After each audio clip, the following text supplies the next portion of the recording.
vous êtes quand même moins suspect que moi. Vous pourriez effectivement reprendre le dossier. Cette préface à César, elle a une position stratégique. Si effectivement on peut montrer que la préface à César n'est pas celle que l'on connaît des éditions 457, à ce moment-là, on a quand même un... Il me semble que Besson a publié son édition avec des commentaires. Oui, absolument. Et donc, mais il fait d'ailleurs le titre, ça c'est dérivé, oui. Ces commentaires-là, est-ce qu'ils seraient pris effectivement du Janus Gallicus, pas du Janus Gallicus, mais du texte, parce que moi je reviens à ce manuscrit de Jean-Aimé de Chavigny, parce que Jean-Aimé de Chavigny, qu'est-ce qu'il a fait? Parce que Besson, il a aussi une édition particulière de l'Épître à Henri II en plus. Jean-Aimé de Chavigny, qu'est-ce qu'il a fait? Il a fait d'abord un recueil de présages prosaïques, c'est-à-dire qu'il a collecté tous les almanachs, pronostications de Nostradamus. Il en a tiré, disons... sauf ceux qu'il n'a pas trouvés. Voilà, sauf ceux qu'il n'a pas trouvés. Il en a tiré un certain nombre de présages. Et je pense qu'il a fait la même chose avec les centuries. Donc il a pris toutes les centuries existantes. Oui, de toute façon, en 494, il y avait déjà beaucoup de choses. Et pas les 10 centuries, les 12 centuries. Oui. Parce qu'il parle de 12 centuries. Oui, dans le bref donc, en fait, il existe 12 centuries. Il n'existe pas 10 centuries. Les 12 centuries, il a dû les publier avec ses commentaires. Donc ce manuscrit a disparu et il a été retrouvé au milieu du XVIIe siècle et il a été utilisé par diverses personnes et dont Besson a dû peut-être récupérer ce qui l'intéressait, le passage peut-être de la préface à César. Alors le débat que vous prenez, c'est qu'il faut comparer les différents commentaires, ceux d'Amsterdam, ceux de Besson, etc., qui sont d'ailleurs, entre parenthèses, souvent d'ailleurs couvrent des périodes tardives de toute façon. Donc c'est pas celle-là qui nous intéresse. C'est les commentaires qui vous intéresseraient, ce serait les événements qui seraient antérieurs à 1594. Voilà, antérieurs à la Ligue. Oui. Finalement, c'est très pauvre de ce point de vue-là, mon cher Robert Benasra. Il y a très peu de. Non, mais je veux dire, il y a très peu d'événements antérieurs à 1594 qui sont commentés. Et je ne crois pas que vous puissiez arriver à beaucoup de choses dans ce point de vue-là. Parce que ce sont des commentaires qui sont quand même qui tiennent en quelques pages. Et puis il y a le travail de Mango qu'il faut vérifier, parce que Mango a énormément écrit. Oui, bien sûr. Il y a des pistes. J'ai pas tout compulsé du texte de Mango. À l'époque, j'avais lu quelques passages, mais effectivement, il faudrait revoir. On pourrait trouver des choses intéressantes, quelques perles. Dans ces textes-là, des pistes. Moi, je ne suis pas contre cette proposition. Je ne sais pas très bien quel est l'enjeu. Je ne sais pas quel est l'enjeu, je ne sais pas très bien quelle est la méthode. C'est de retrouver les textes originaux, de Nostradamus ou de celui qui a écrit les... Et on parlait des commentaires, Je parle, moi, d'abord des centuries. Ah oui. Les centuries, les textes originaux des centuries. Ça, d'accord. Donc, si on retrouve les commentaires sont faits à partir de 4 des centuries. Mais est-ce que ce sont les quatrains qui étaient publiés à cette époque-là, ou ce sont les quatrains qui ont été pris à une édition... Vous avez quand même un cas remarquable, c'est le fameux quatrain 100 de la 6e centurie, qui est commenté dans le Janus Gallicus, et qui ne figure que dans très très peu d'éditions de la centurie.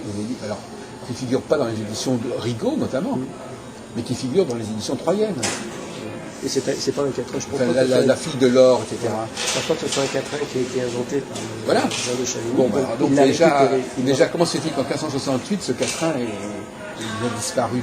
Parce que l'édition de 1568 ne se référait pas au manuscrit de Jean-Aimé de Chavigny. Il avait un autre texte. Non, mais les dates de quand, l'édition de 1568? L'édition de 1568. Parce que c'est ça. Moi, je suis fait d'accord avec vous, mais je ne vois pas la situation de 1568. Soit si vous êtes comme vous savez, les éditions qu'on appelle Benoît Rigaud de 1568, elles ont été publiées. Il y a des éditions datées de 1568. Oui, non, mais il y a certaines. Il y en a certaines qui seraient quand même, soi-disant, pas de bon point de vue, qui seraient quand même, elles, authentiques. Alors, il y en a peut-être. Pour moi, il n'y en a aucune d'authentique. Enfin, si certaines. Il y en aura peut-être authentiques. Lesquelles? Et d'autre part, par exemple, ce qui est intéressant au niveau des éditions de la Ligue, c'est le côté chantier. On les voit se constituer progressivement. Tu avais déjà insisté sur ce point, n'est-ce pas? Les additions à la 4e centurie qu'on retrouve. Alors, comment expliquez-vous, Robert Benasra, que dans les éditions de 1588, certaines éditions de 1588, je crois que celles des éditions parisiennes, pas celles de Rouen, celles des éditions de Rouen, il n'y a pas cette année. Et dans l'édition parisienne, on me dit additionné au 53e quatrain, et que dans les éditions de 1557, Ça ne figure pas. Il n'y a pas cette...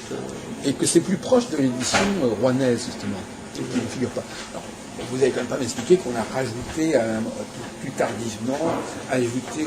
Il semblerait que c'est l'état des éditions parisiennes, pour en tout cas la 4e centurie, soit antérieur, correspond à un état antérieur, ou alors, à l'édition de Massé Bonhomme. L'éditeur de 1588 a utilisé un manuscrit. Voilà. Il a utilisé un manuscrit qui n'était pas celui utilisé pour les éditions Benoît Rigaud. Oui.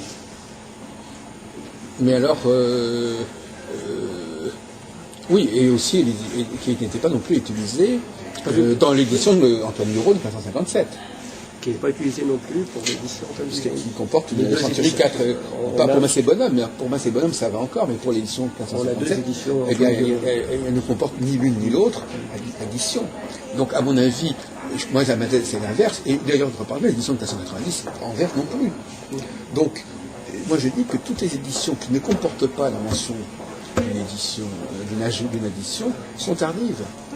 À ce moment-là, on aura un terminus qui serait, il y a les éditions qui comportent la mention de l'addition après 54 et puis les éditions qui ne le comportent plus et qui présentent comme d'un seul tenant. Bon, ça c'est déjà une question que je vous mets dans les pattes. Et puis la question de l'édition de 1590 en vers est tout à fait intéressante parce que premièrement elle se réfère à une édition de 1555, mais à 7 centuries. Donc c'est déjà un autre problème, c'est pas l'édition à 4 centuries. Et deuxièmement, elle ne comporte que 35 quatrains à la 7e centurie. Et pourquoi ce ne serait pas un état premier de la 7e centurie à 35 quatrains? Parce que l'édition de la Ligue parisienne, on n'a pas la 7e centurie. Concernant malheureusement l'édition de Rouen, elle est tronquée. J'ai encore eu dans les 3 jours, on ne sait pas comment elle se termine. Non, elle est tronquée. Non, on ne sait pas. On ne sait pas. Est-ce qu'elle est semblable, et ça c'est vraiment un manque énorme, est-ce qu'elle est semblable à l'édition... Moi de toute façon l'édition de Rouen, à mon avis, elle est plus tardive que l'édition de Paris. Parce que je vous l'ai dit, l'édition de Rouen ne comporte pas, j'ai encore vérifié chez Grégorio, ne comporte pas une édition à la 4e centurie. En cas, curieusement, alors, elles sont toutes les deux datées de 488. L'une, à Paris, comporte la mention qu'on vient de rajouter, l'autre ne le comporte pas. On est dans la même année. Bon, alors, ce qui d'ailleurs laisse rêveur. Hein. Il faudrait aussi étudier pourquoi à Rouen on a publié. Enfin, et puis cette fameuse édition à 4 centuries, qu'est-ce qu'elle vient faire aussi, juste avant. Bon. L'édition de Rouen est 1589, l'édition de Paris 1588. Au niveau des. Bon.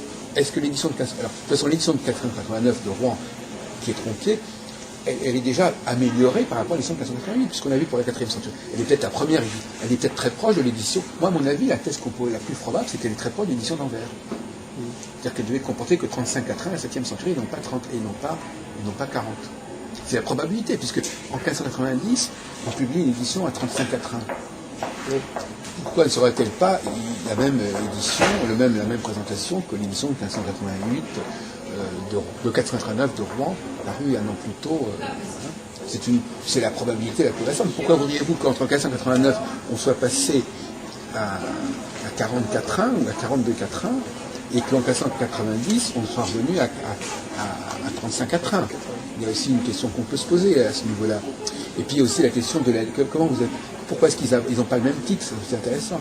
Pourquoi d'un côté, à Paris, on publie les prophéties de Nostradamus, et de l'autre côté, on publie les grandes et merveilleuses prédictions de Nostradamus, ce qui a d'ailleurs intéressé notre ami Rousseau. Mais est-ce que ça ne veut pas dire que le titre prophétie n'aurait pas été choisi Alors d'un côté, il est plus ancien, mais prophétie, c'est un titre qui est attesté, effectivement. Alors on tombe dans un débat. Il y a toujours ce titre, un autre titre de Maurice. Titre, les vrais centurions. Les vrais centurions. Oui. Qui est apparu. Comme les carcimans des vrais quatrains. Voilà, les vrais quatrains, les vraies centuries. Oui. Il y a toujours cette. Ben oui. Qui laisse entendre que c'est des faux quatrains. Qui laisse entendre aussi que les éditeurs ont dû utiliser des manuscrits qui pensaient être authentiques. Alors Donc, pensant que les manuscrits qu'ils avaient entre les mains étaient authentiques, ils se sont dit, voilà, je vais publier les vraies centuries. Oui. Voilà, je vais vous donner le vrai éclaircissement de ces prophéties. Oui, ça c'est oui, effectivement. De toute façon, c'est ce titre-là. Curieusement, le titre prophétie ne connaît pas Amsterdam ne reprend pas le titre prophétie. Oui, il me semble Et justement, et même toute cette édition dont on parlait tout à l'heure, qui comporte la biographie commentaire, ne comporte pas le nom de prophétie. Voilà. Elle comporte le nom. Il y a 3 noms finalement. Il y a les grandes pronostics, les grandes et vraies prédictions, grandes et merveilleuses prédictions. Il y a les prophéties et puis il y a les vraies centuries. Et le titre, ça veut. Bon, vous prenez un dictionnaire moderne. Le dernier, le Littré, oui. Larousse. Qu'est-ce que vous voyez à Nostradamus? Nostradamus a publié quoi? Les centuries astrologiques. Oui.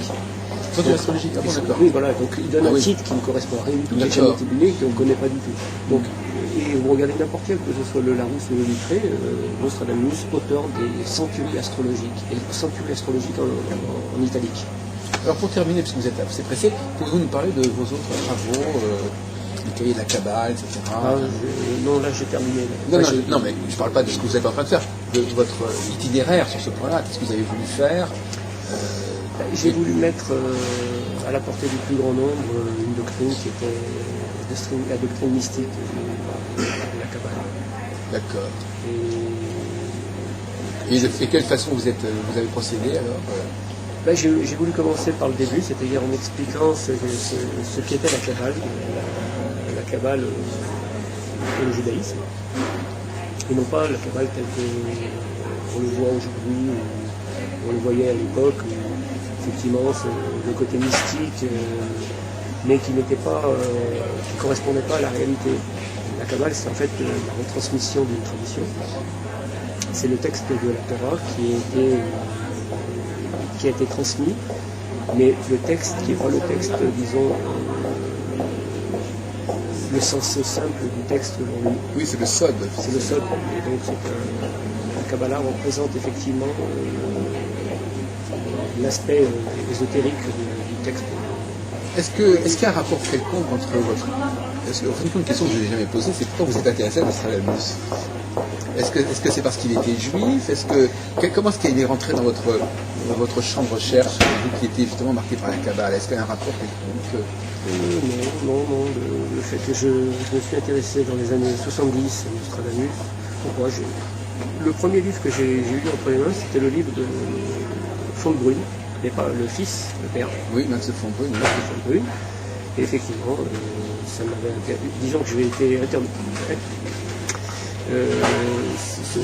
Les textes, von Brunn interprétait donc les quatrains, qui disaient avoir été écrits à telle époque, donc 1555, 1568.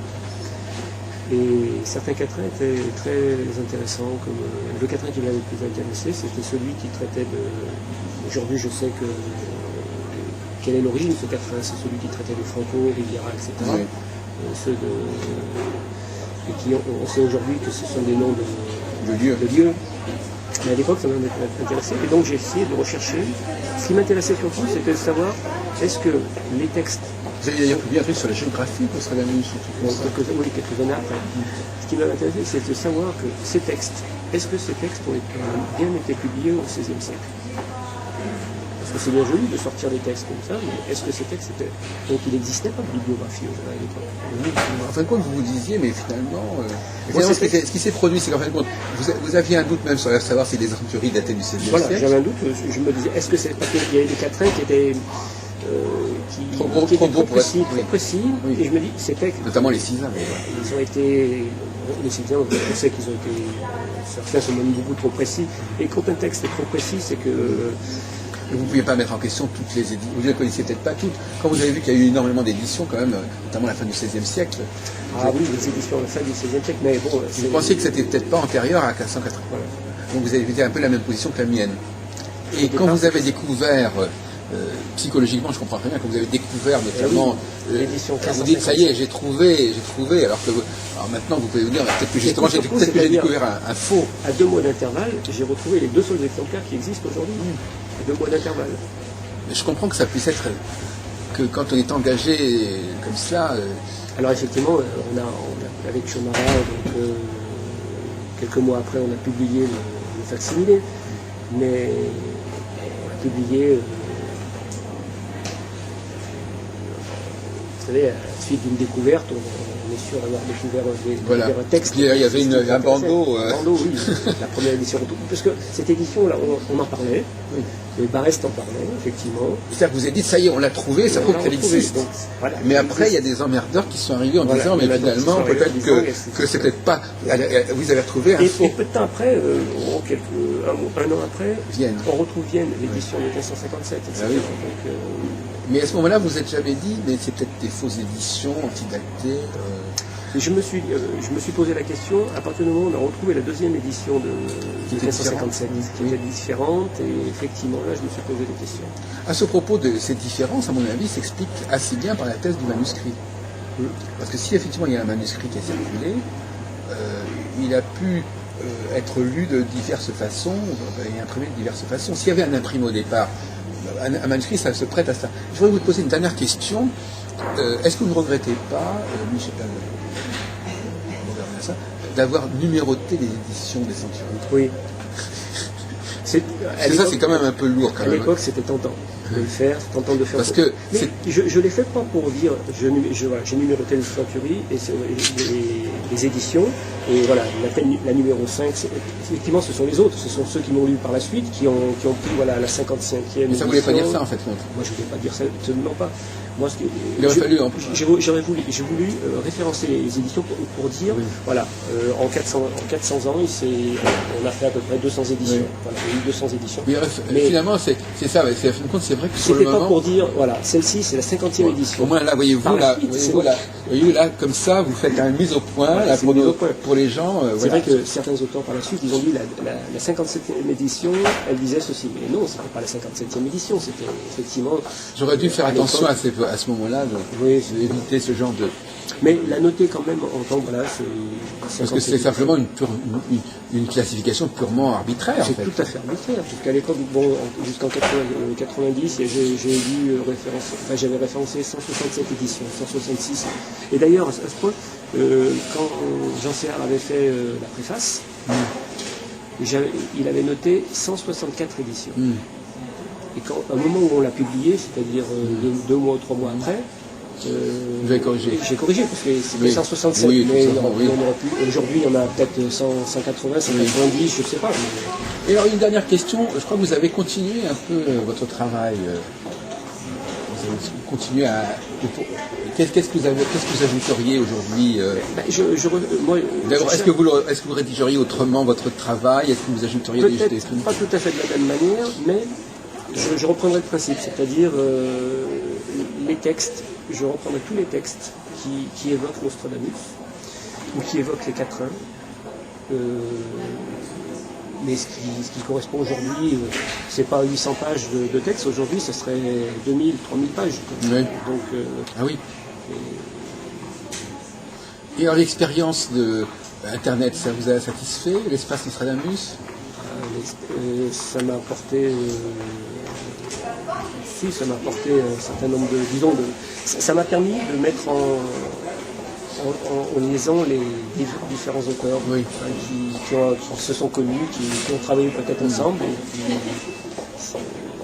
ça a permis à des personnes comme Cheviniard de s'intéresser. Alors donc, est-ce qu'il faut attendre éventuellement une réactivation de l'espace Nostradamus qui intégrerait justement, faute de chercher un éditeur, qui intégrerait de nouvelles recherches? Est-ce que vous devriez peut-être quand même de temps en temps, techniquement c'est pas très compliqué finalement pour vous.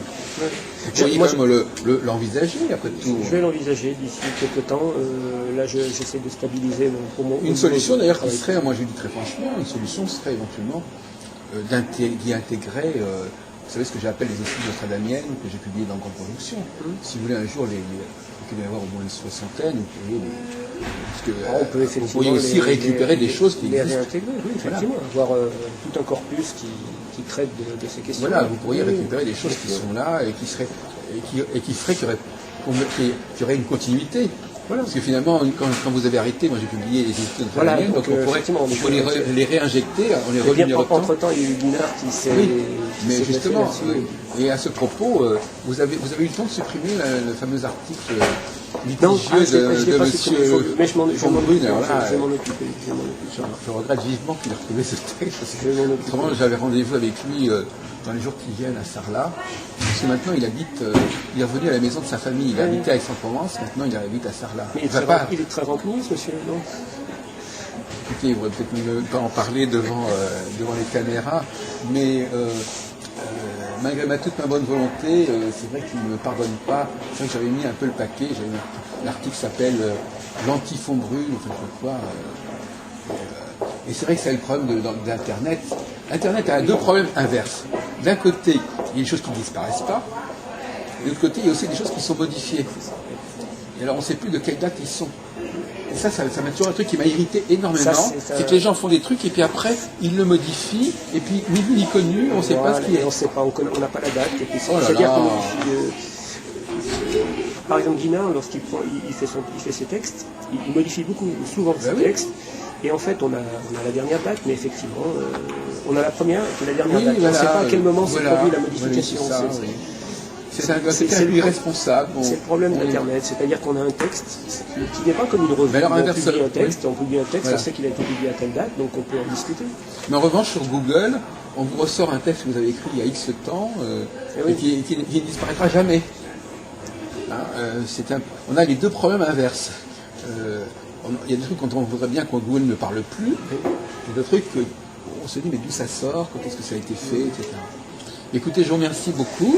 Et alors donc on est d'accord sur le fait que vous allez vous lancer dans de nouvelles recherches concernant l'état premier de la préface à César. C'est une nouvelle piste pour.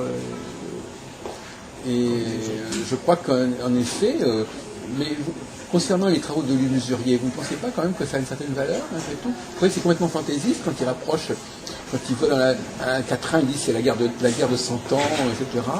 Il reprend l'argument qui a été. Point d'amour, un peu. Il y a le point d'amour, et puis il y avait le Prévost. Oui. C'est pas, moi, ça ne me gêne pas spécialement, de toute façon, en fait. De là, la seule chose qui me gêne, c'est de faire croire que c'est Nostravius qui a fait ce genre de manipulation comme ça. Et puis je vois pas l'utilité, quelle aurait été l'utilité de retracer des événements qui se sont produits il y a... Mais si l'utilité, c'est de faire du pseudo... Pour faire des pseudo-prophéties, le mieux c'est de prendre des événements qui ont déjà eu lieu, et puis c'est un très bon matériau pour faire des fausses prophéties. Donc ce qu'il fallait, c'est faire, à mon avis, pour vous répondre, c'est-à-dire que c'est pour glisser des vraies prophéties, enfin des prophéties auxquelles on croit, on enrobe ça de tout un ensemble de documents pseudo-prophétiques qui correspondent à des événements anciens. Moi, je vois ça tout à fait comme une sorte de travail besogneux de gens qui font du quatrain et qui sont payés pour faire ça. Alors, donc il y a des tas de quatrains qui sont... Je trouve que écoutez, c'est très... Au lieu de se casser la tête à inventer des prophéties, on prend les documents anciens et puis on les met au futur, et puis ça passe à l'as. Et puis dans tout ça, on arrive à glisser ce que j'appelle des prophéties à très court terme. Parce qu'à mon avis, le cas d'Henri IV est évidemment clair. L'intérêt de toutes ces centuries, c'est en fin de compte, c'est d'avoir des effets sur l'opinion. Et des effets immédiats. C'est ça qu'il faut bien comprendre. C'est pour ça qu'à mon avis, il y a des quatrains qui étaient immédiatement opératoires. Le quatrain sur les couronnements, le quatrain sur ceci ou cela, c'était des quatrains qui, par exemple, le marquis du Pont, enfin, je sais pas, des trucs comme ça, garde de Poitou, c'est des quatrains qui sont soi-disant anciens, mais qui en réalité paraissent quasiment au moment où l'événement est en train d'avoir lieu, ou plus exactement, où on voudrait qu'il ait lieu. Parce qu'il ne faut pas oublier que, ça c'est un point que les nostradamustes n'ont peut-être pas compris, c'est qu'il peut y avoir des prophéties. On peut annoncer des événements qui n'auront pas lieu. Qui sont en fait des souhaits. Qui sont des souhaits, on essaie de marquer l'opinion là-dessus, en réalité ça n'a pas lieu. C'était compliqué, ça va se... Moi, ce que je veux dire, c'est que ça n'est pas vérifié. Alors évidemment, on aurait tendance à minimiser l'importance de ces quatrains. Puisque pour savoir que, regarde, déjà les événements, alors il faudrait déjà expliquer non seulement les événements qui ont eu lieu, mais les événements qui auraient pu avoir lieu et dont on a voulu qu'ils aient lieu. Et qui seraient en rapport avec ça. Et il faut même voir quoi. Les quatrains les plus intéressants, c'est peut-être des quatrains qui renvoient à des événements qu'on attendait qu'ils aient lieu. Donc au niveau de la méthodologie, ça veut dire qu'il ne faudrait pas se contenter de dire mais ça n'est pas produit. C'est pour ça que on rentre dans la mini-histoire, dans la micro-histoire.